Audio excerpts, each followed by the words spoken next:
Buenos días, sed bienvenidos a este canal donde están presenciando mi trabajo para el examen parcial número 2 de la materia Literatura para niños y jóvenes.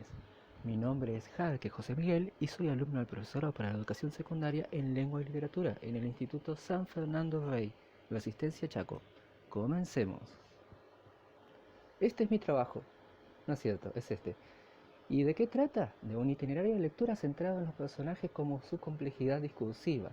¿Por qué? Porque en la actualidad los signos que identifican a los personajes con los lectores son el elemento que más entusiasma, a los dichos lectores. Los invita a encontrarse con la literatura. Personajes inquietantes que irrumpen en lo inesperado y narrativas que no pueden amoldarse sencillamente en ningún esquema preestablecido, sino que por lo fantástico, por real o irreal, obliga a quien no le haga crear a veces sus propias medidas por las cuales intenta comprender o clasificar dichos personajes. Un personaje que guste no es plano ni definido, no es inmutable, sino al contrario, un cambiante, acelerado, inesperado como la época misma. ¿Cómo pretendo hacer este análisis? Muy brevemente a través de los elementos de la perturbación de Anand Díaz y de la tercera fase del análisis de tres fases de Yuch que contienen esquemas de representación de funciones e intertexto. Las marcas textuales que nos permiten identificar mediante el discurso la representación de los mismos en contexto, es decir, su universo narrativo, se encuentran en las novelas. Y por último, una comparación que se va haciendo entre novelas, marcando lo que tienen diferente una de las otras. A continuación dejamos la lista de libros leídos para seleccionar, ¿qué fueron estos? Y de los cuales la ruta de lectura que se centró en 5, 6, en realidad siendo que Alicia en el País de la Maravilla y A través del espejo y lo que Alicia vio dentro se consideran 2 obras, las cuales considero que son las más interesantes desde los que los personajes pueden presentar en su narrativa, en cómo son, cómo se comportan y qué tan brillantemente son parte de sus respectivas tramas. Las rutas de lectura que quiero presentar es el siguiente.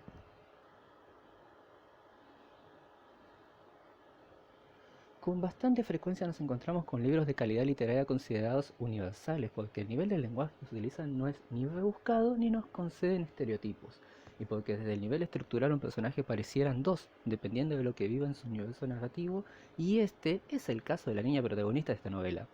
Narrada en primera persona, narrador equisciente, vemos lo que ella ve y sabemos únicamente lo que ella sabe, por lo tanto, la partición exacta de la novela, en la edición que yo tengo, en la página 80 de 162 páginas, en la que la vida de la chica gira y hace que todo, hasta el personaje, cambie y sea otro, dejando poco y nada de lo que estábamos leyendo antes de la página 80. El libro, desde la trama discursiva, no nos presenta nada fuera de lo convencional. Tiempo de la historia lineal, sin variaciones, tensión y conflicto, la superposición de lo inesperado en la vida de los personajes y el relato cambia de pronto y lo que estaba sucediendo ya no sucede más. Desde el lenguaje tampoco varía mucho. Se puede notar como la primera parte de la relación se siente alegre, liviana, el lenguaje como la protagonista y luego se pasa a usar un léxico más cargado de significaciones y con otros matices menos alegres. La chica, los padres, los allegados, son los típicos comportamientos parecidos a los que uno puede encontrarse en la vida real, ni buenos ni malos, pero en general no presentan una característica más que la típica que se les puede atribuir al saber el rol que pretenden ocupar en la narrativa. El tío que acompaña a los padres que siempre tienen la dificultad de criar a los hijos, los amigos que están o no están de acuerdo al nivel de compañerismo que tienen con la chica, y etc. La profundidad que retenga uno en la memoria después de haber leído la novela entera, en este caso es donde me interesó poner esta novela por sobre las otras 8 que he leído. Un personaje de personalidad bien definida, elegida por percepción del que lee solo las primeras páginas, como a manera rápida y sencilla sin intención de hacer este protagonista algo recordable o incapaz de enfrentarse a una situación de tensión, es lo que nos presentan al principio, como uno de los rasgos que puede predecirse como la música que le gusta o las reacciones cuando algo no le sale bien. Pero de golpe resulta no ser así. Solo con el disparador adecuado un personaje puede cambiar sus esquemas y dejar de ser estereotipo de adolescente a ser totalmente inconvencional, como el mismo adolescente que lea esta novela puede llegar a sentirse e identificarse, sin juegos de clichés ni nada similar. Y esto es lo que nos ofrecen de la protagonista en adelante. En este caso se va un paso más allá en el recorrido del lector al leer El rastro de la canela, ya que en este punto se desdibuja la línea de lo establecido en beneficio de la historia y no desde el trabajo que se realizan en los personajes, ya que aquí los niveles de significación son importantes, sí, pero los rasgos distintivos de todos ellos son más bien arquetípicos, y aunque conozcamos en profundidad a todos los miembros de la familia, también sabemos desde el momento en que nos los presentan en la narración por qué es así y no de esta forma. Y eso le quita el elemento inesperado, ya que sabemos, por ejemplo, que el primo es el sufrido y cruel y el malo, y hasta sabemos que el motor del conflicto final desde el comienzo va a ser él. Y es por ello que no puedo poner más arriba esta novela en la ruta de lecturas.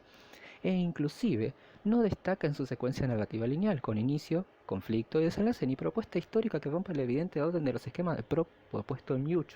Por ejemplo, al marcar momentos claves como la llamada a la aventura, la mentora, las pruebas, los aliados, enemigos, calvario, recompensa y resolución.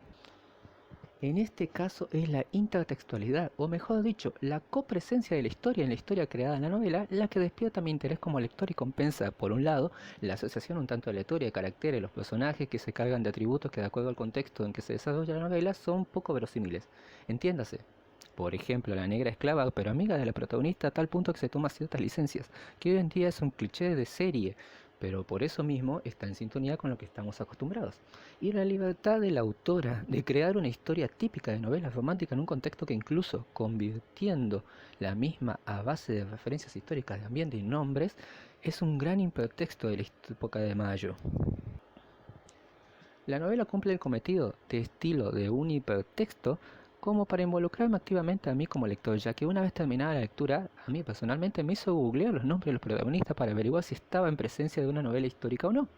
En este punto deseo mencionar un poquito a Hernán Díaz, que manifiesta que las relaciones no necesariamente son de texto literario, hablamente literal, sino que en el intertexto el sentido amplio se manifiesta en versiones de una misma historia, el desarrollo de un arquetipo, de un género, y convenciones a nivel de estructura y estilo, e incluso narrar momentos sociohistóricos y otros discursos, en este caso, la fecha en que se desarrolla la historia, que se encuentra en ambos niveles. En cuanto al tiempo del relato y el tiempo de la historia, hay analepsis significativas que nos remiten a cuestiones que profundizan el carácter de un personaje, pero no destaca por ello, tampoco por el coprotagonismo que se lleva a la chica y su enamorado, aunque por momentos ese coprotagonismo nos hace pensar que es el mestizo el verdadero protagonista de hilo narrativo, sea la revolución en varios planos como la esclavitud o la libertad del virreinato.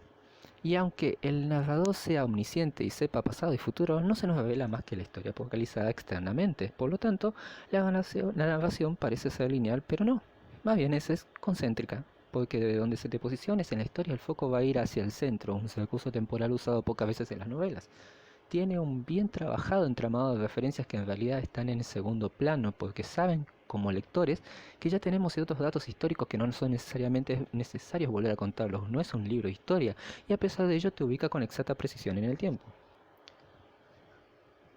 Y en este punto de la ruta de lectura, así como sería típico el integrar a dos libros como si fueran uno, como en el caso del título, también se vuelve más interesante el análisis de textos porque recurren en gran medida en otros elementos que a mi parecer son los más importantes y aún así los menos trabajados en toda la literatura. Ya comentamos, en Si tu signo no es cáncer, el elemento inesperado y cómo eso atrae al lector si tiene rasgos de intriga producto de eso inesperado. En El rastro de la canela, hablamos de la intertextualidad de cómo se vuelve familiar y agradable a la lectura el tener referencias que a uno lo invita a seguir leyendo para seguir descubriendo esas referencias en el relato.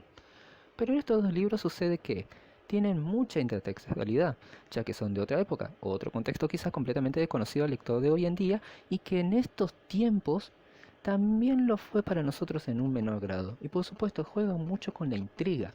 Si nunca los leíste y vas en medio libro no sabes qué esperar en el capítulo siguiente. El juego de predictibilidad que el lector regularmente acciona como mecanismo y es parte del pacto narrativo no es posible en las historias del nonsense, ya que, salvo que el protagonista muera, cualquier otra cosa podría ocurrir.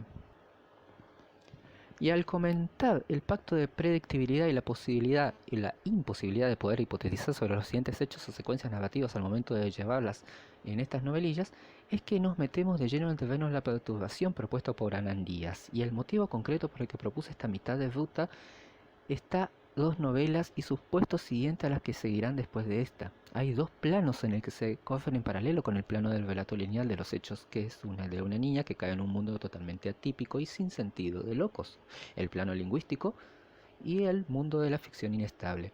Cuando tratamos la cuestión del plano de lo lingüístico nos remitimos por un lado a Luch nuevamente, pero aunque no se menciona en el trabajo de él, creo que nos encontramos con un doble problema, ya que es un par de obras de la Inglaterra de aquellas épocas del siglo XIX, y al menos que estés estudiando letras como yo o historia, o por algún motivo sé que se me escapa, no es posible que entiendas realmente muchos elementos que hacen a la gracia y la burla social en este libro.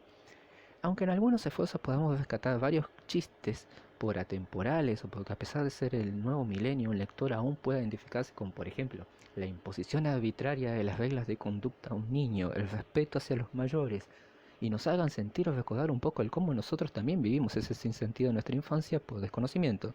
Siendo optimistas, el enfrentar a un lector un poco más de trayecto con la posibilidad infinita que nos da el Internet de desentrañar estos misterios del lenguaje por videos de YouTube o por Google, todo lo que, como lo estás viendo en este momento, puede darte una mirada mucho más graciosa de esas historias. Y es por eso que a ese plus de dificultad que se antepone el contexto, en este nuevo milenio del mundo de ficción inestable, donde el lector multimedia de hoy en día se siente sin duda más cómodo incluso en la misma realidad de, por ejemplo, una novela histórica. Los personajes son sumamente definidos, no se salen de ninguna manera del esquema canción de Grimm's en que uno es ayudante, oponente, protagonista, bueno, malo, auxiliar, agresor y demás. Pero cuando hablamos de mundo inestable hablamos de Alan Díaz, y cuando hablamos en concreto de deconstruir las coordenadas de lo conocido en contornos que se desdibujan, la identificación de un lector que quizás nunca leyó este libro y aunque se tilde infantil e inocente, no lo es. Y acá debo de confesar que quizás haga algo de trampa, ya que es en el recorrido al lector propuse a uno después al otro, como si fueran algo necesario, y es más sugerente por cuestiones de gusto mío, ya que en ambos casos los elementos que hacen de las obras especiales las dos con las que cerrar este video es el que poseen en paralelo muchos elementos de la producción trabajados a la vez. Y por lo otro, en este caso lo que voy a cerrar, los personajes son los más complejos de todos, sin importar si sabemos poco o muchos de ellos, su entramado de pensamientos hacen de sus historias un relato atrapante por misteriosos e impredecibles. Los elementos narrativos más significativos están presentes en el manejo del tiempo, prolepsis, analepsis y en muchos casos si estás distraído leyendo puede que hasta te pierdas algún detalle que te obliga como lector a retroceder a uno u otro capítulo, como el de la novela policial. La complejidad psicológica de quienes relatan las historias no son las más interesantes ni las más complejas, pero ambas tratan de historias que están entrelazadas con personajes que sí lo son y que además no son del todo clasificables. Ejemplo, en Por favor vuelva a casa, la hermana que huyó. ¿Es la mala? ¿Su madre? ¿Su padre? Ciertamente el conflicto es predecible ya que está expresado en la novela, pero es una cuestión en el que no son los personajes ni blancos ni negros, sino que oscilan desde el punto de vista de quien los interprete, algo así como el meme de quien ve un número si es un 9 o un 6 y dos observadores que dicen qué es. Contadas las historias con una focalización cero, un momento, en el relato sabemos los que son los personajes, saben por medio de lo que se ve, la protagonista y lo que se va investigando. Pero a mi entender lo que va recordando se vuelve crucial. Esa analepsis es quizás más significativa que la que da un porqué a la historia. La hermana mayor es un impulso adolescente viviente con quizás algún rasgo de mitomanía, y en ese elemento de la mitomanía lo cambia todo ya que convierte ese simple elemento de una adolescente como la de Si tu signo no es cáncer en una coprotagonista barra antagonista. Por otro lado, la novela policial Los vecinos mueren en las novelas sucede lo mismo que con la vecina, que en un arranque de cambios inesperados nos obliga como lectores a dibujar mentalmente a la misma y borrar lo que dibujamos para volver a esquematizar.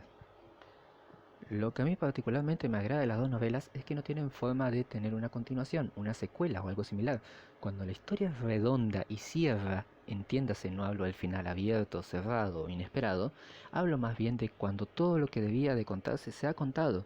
En los dos casos, desde lo narrativo con excepcionales complejidades que tienen, no siguen una regla fija de las novelas típicas de la actualidad y ambas son actuales, pero tampoco caen en el recurso del final poco esperanzador de los temas inquietantes. Son arquetípicas, en un caso es una novela de género policial, la otra novela drama con rasgos de aventura y no se salen mucho de sus características típicas.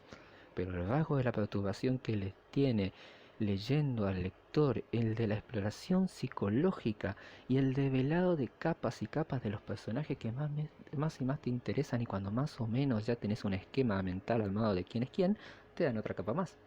Es un guiño a las películas de suspenso, a las que los adolescentes están acostumbrados hoy en día. Las novelas redondas nos muestran a un protagonista que no es el protagonista, sino que está viendo, a modo del que nos narra la historia, parece un fan. Es extraño ver novelas en que la carga del relato está puesto en un grupo de personajes o personajes que son los que hacen y deshacen, y uno de esos personajes que giran alrededor, que es el que narra. Suele difuminarse a medida que uno va dándose cuenta de ello. Y con esto finalizamos el video. Muchas gracias por haberse tomado los 15 minutos que duró el mismo. Si les gustó, manito arriba, y si quieren dejar algún comentario, esto va dirigido a la docente que me evalúa, son bienvenidos. Hasta la próxima evaluación.